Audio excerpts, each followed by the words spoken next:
Chengdu hat eine gute Kombination, glaube ich, von beiden, wo die Moderne nicht die Tradition komplett überschattet und nur noch das Traditionelle und nur noch die Wirtschaft praktisch übrig ist. Mein Name ist Lucy Merkel. Ich bin seit 1994 bereits für die bayerische Staatsregierung tätig.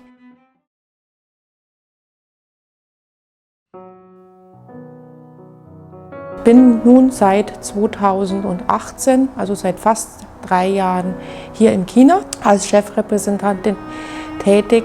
Unsere Repräsentanzen haben 3 Standorte hier in China.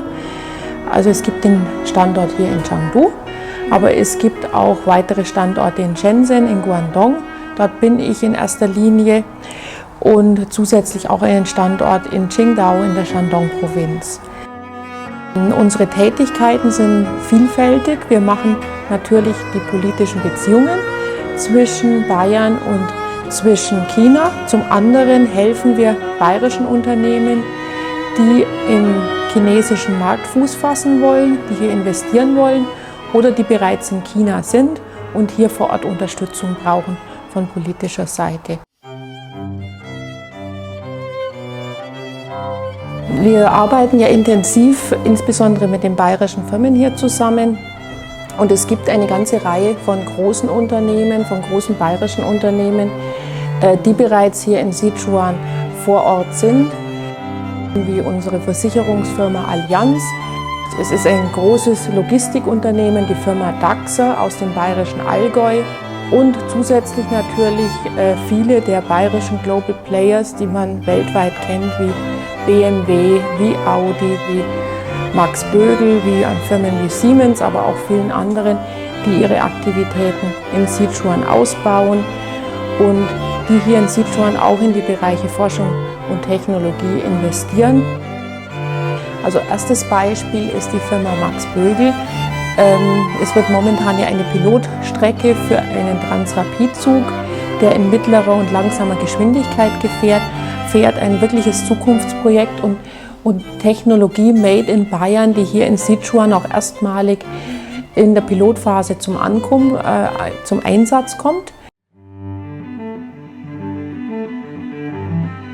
Also aus unserer Sicht ist dieser Zug, der zwischen Chengdu und jetzt auch Nürnberg verkehrt und damit auch die Wirtschaftsräume Sichuan und Bayern und Deutschland und eigentlich auch ganz Europa verbindet, ein sehr wichtiger Faktor für die weitere Zusammenarbeit. Er gibt Unternehmen zum einen natürlich die Möglichkeit, ihre Waren direkt hier aus Chengdu, seien es Elektronikprodukte, seien es Schreibwaren, seien es Automobilteile, direkt mit dem Zug nach Europa zu schicken und natürlich das Gleiche auch umgekehrt, sodass die Wirtschaftsräume natürlich dadurch viel effizienter zusammenarbeiten können und dass er wirklich auch für diesen westchinesischen oder zentralchinesischen Raum, der keine direkte Anbindung zu den Containerhäfen an der Ostküste hat, eine sehr wichtige und interessante Alternative auch darstellt für den Gütertransport.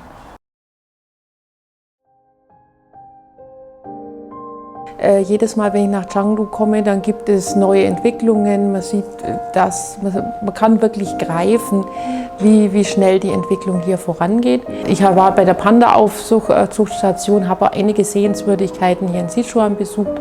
Und hier in der Stadt natürlich die Sehenswürdigkeiten. Da gibt es die schmale und die breite Gasse, glaube ich, heißt es auf Deutsch. Und habe natürlich oft Hotpot gegessen und dergleichen und genieße auch das Essen hier in Sichuan. Und ich glaube, die Zutaten sind auch vielfältiger. Also mit viel Gemüse, mit verschiedenem Fleisch, mit viel Gewürzen. Und auch Zutaten, die man in Deutschland gar nicht verwendet, wie Bambuswurzeln und all solche Dinge. Modern ist natürlich das Landschaftsbild, wenn man hier durch Chengdu fährt. Man muss ja hier nur in der Hightech-Zone eine kleine Runde drehen, dann sieht man natürlich die Architektur, das Straßenbild, alles natürlich sehr modern. Und Tradition, das sind für mich also wirklich die Altstadt in Chengdu, das ist sind für mich die Teehäuser und die Parks und die Sehenswürdigkeiten hier. Ich finde, es ist trotz der starken Entwicklung auch eine gute Balance zwischen Moderne, zwischen Wirtschaftsentwicklung und einer Tradition. Das finde ich in Chengdu immer ein ganz großes Plus und von daher finde ich es immer hier sehr angenehm.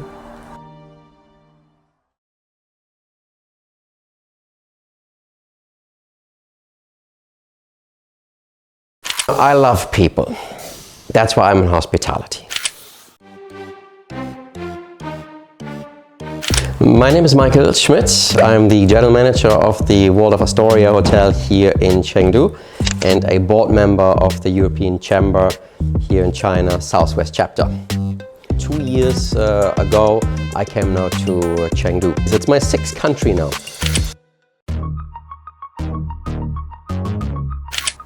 I started with an apprenticeship back in Germany. I was working in housekeeping, in engineering. I was working in the kitchen, making fruit salad.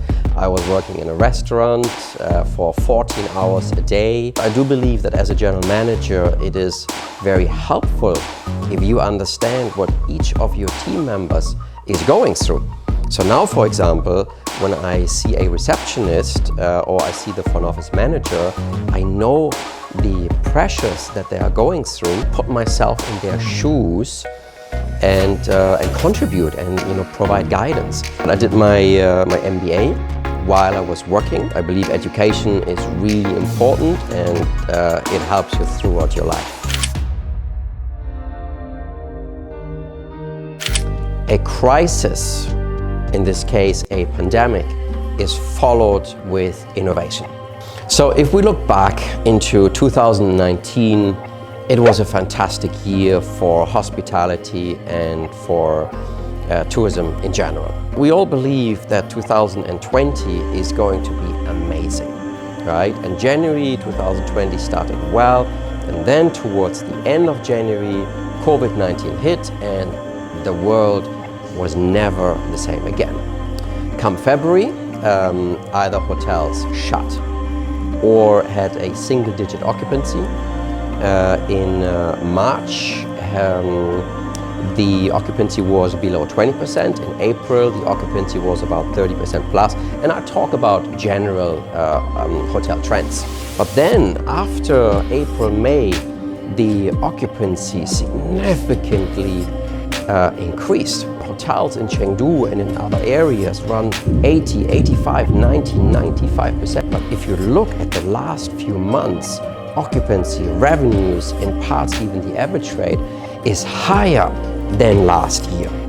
And I think that is a very, very healthy trend.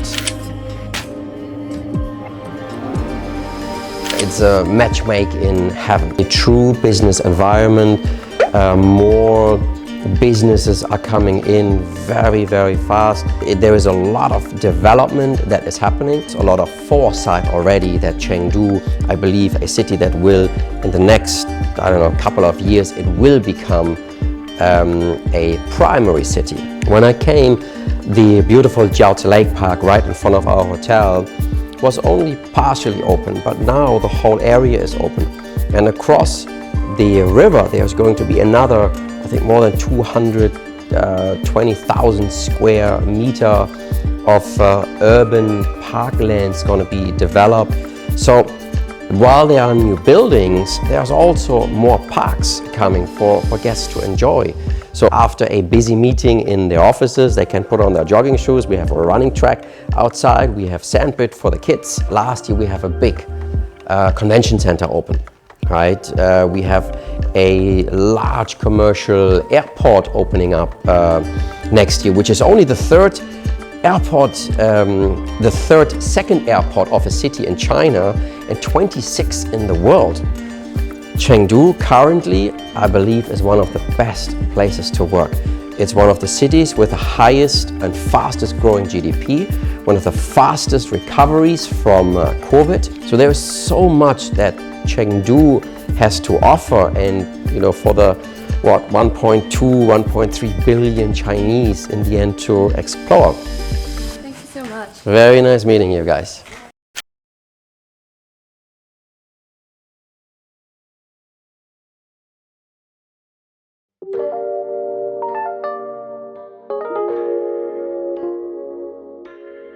I lived in Hong Kong for 2 years, 93 to 95. And then I came to Beijing for a little bit, went back, and then Shanghai. This is the fourth time I'm back in China. And then I came back into Chengdu.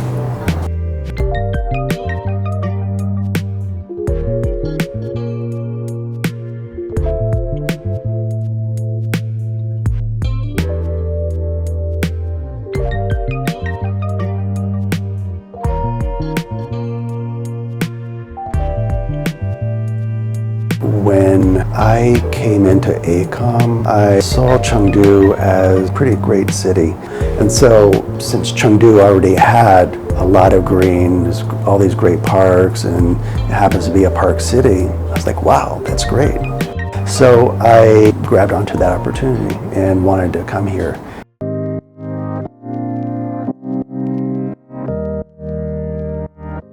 Central Park in New York City is a park in a city.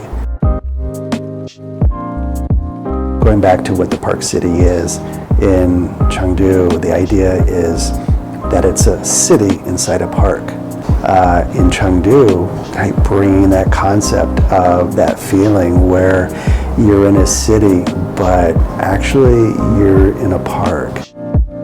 I've heard of Green City, Eco City, Garden City, and then Park City. The concept was more of an integration. What does it mean in today's 5G world? And so the Park City concept for Chengdu is adapting that flexible future, and that's what makes it important.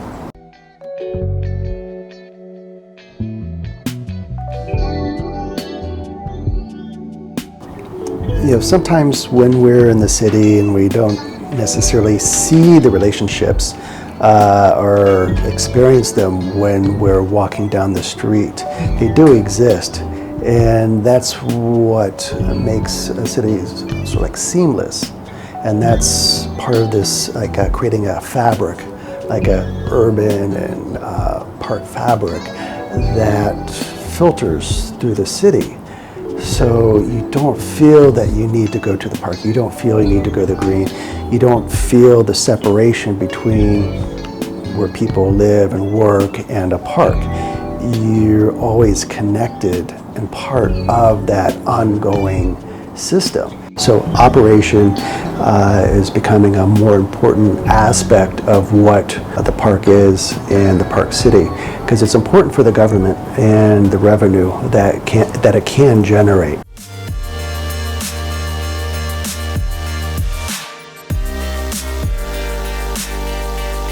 My feeling, which is based off of living in Shanghai for quite a few years, it has to do with the timing.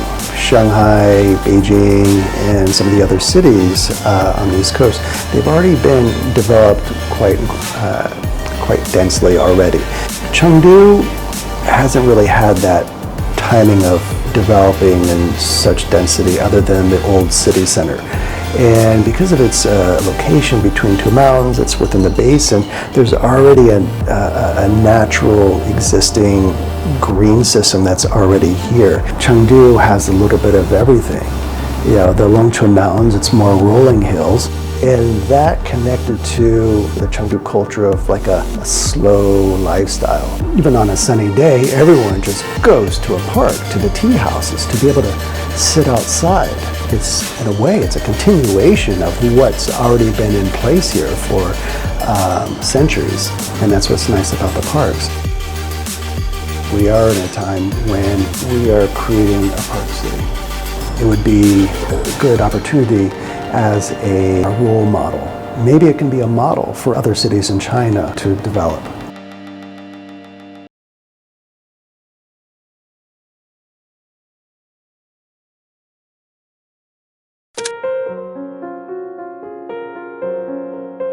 Hey, my name is Massimo Bagliasco.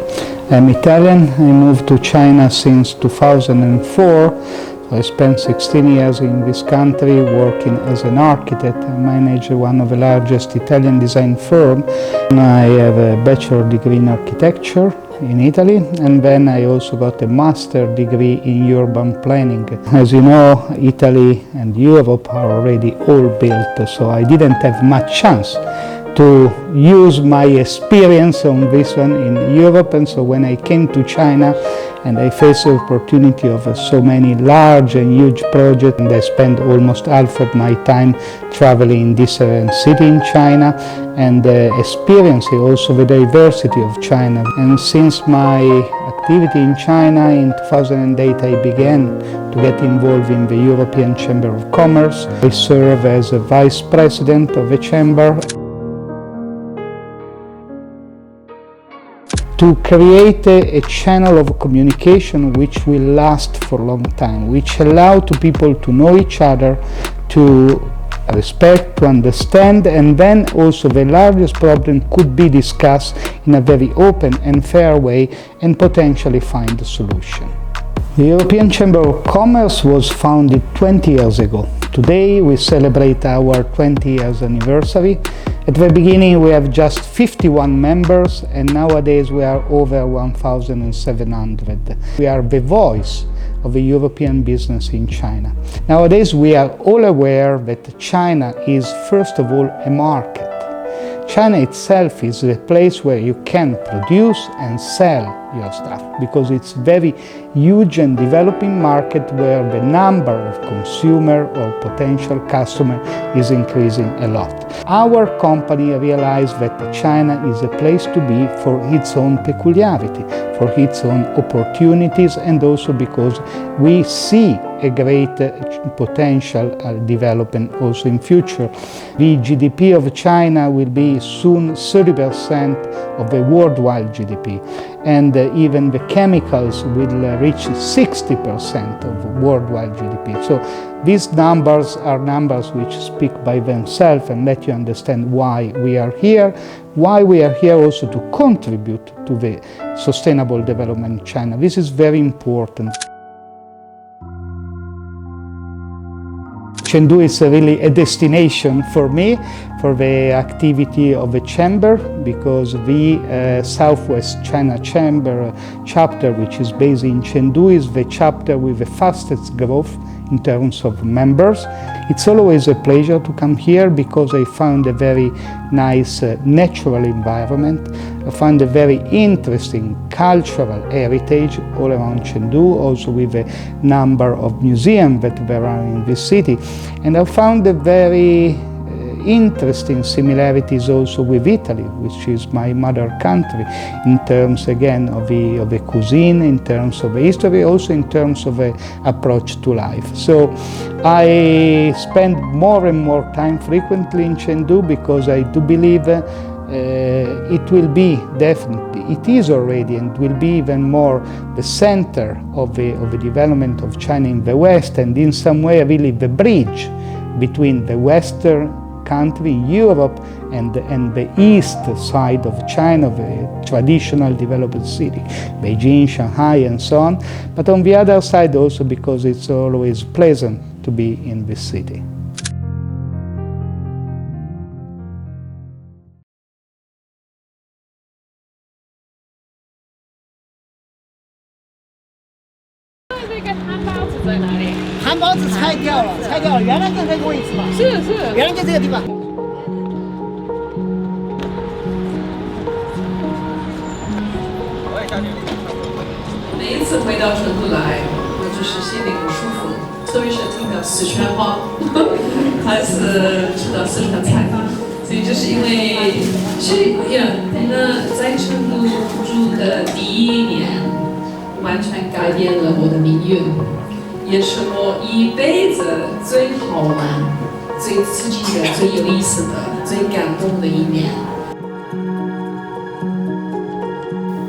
Crawling out of bed on a damp October morning in my small shared room in the Foreign Students Building of Sichuan University, I can see a row of wutong trees and beyond them the Brocade River, where a cormorant fisherman is trying his luck in the murky water.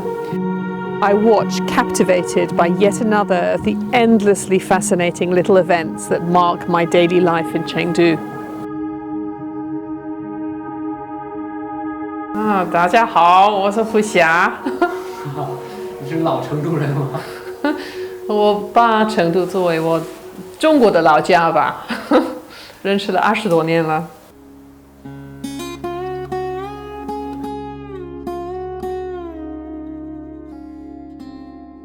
第一次，我是92年第一次来过中国。第二次来了93年，我已经学了在伦敦夜校学了1年的汉语。第一次来过成都，我爱上了这个城市。最后一天，我记得很清楚，我们在一个金江边的一个茶馆喝的盖碗茶。那一天，我就是心里决定了，答应了，我要回到这个地方驻留。第2年我就得到了一个奖学金，我选了四川大学，学习都是中国民族历史。A warmth and a languor that melted away any English stiffness like butter in the sun. For the first time in my life, I was freed of all duties and expectations. Life was a blank slate. 四川人很开放，很热情，川菜也很好吃。会不会觉得说，在这个过程中也是一个就是突破文化障碍的过程？是的，特别是那个书里面，我讲了很多关于口感，这些东西对西方人是非常大的障碍。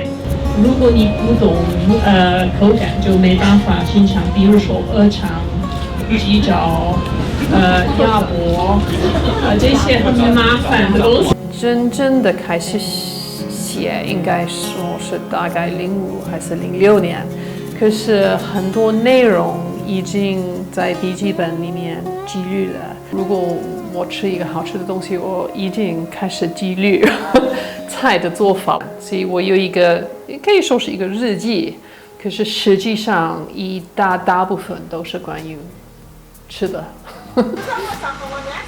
也是因为我的很多本地的朋友已经认识了20多年了，有点像我们一起长大了，这个是很舒服的一个感觉。试一试，你看，知道这。Yu Bo is my favorite culinary genius. Now in his late 30s, he's a gruffly spoken and awkward-looking man, but he works miracles in the kitchen. 在瑜伽厨房吃饭是我第一次真正的欣赏了中国宴席的文化。所以在中国历史上，很多有名的美食家都是文人。实际上，厨师以前可能没有文化，所谓没有文化，实际上有很深的文化。可是我觉得，所以很多中国的厨师不够尊敬自己。可是，比如说俞伯这样的人，他不但是一个厨师，也是一个艺术家。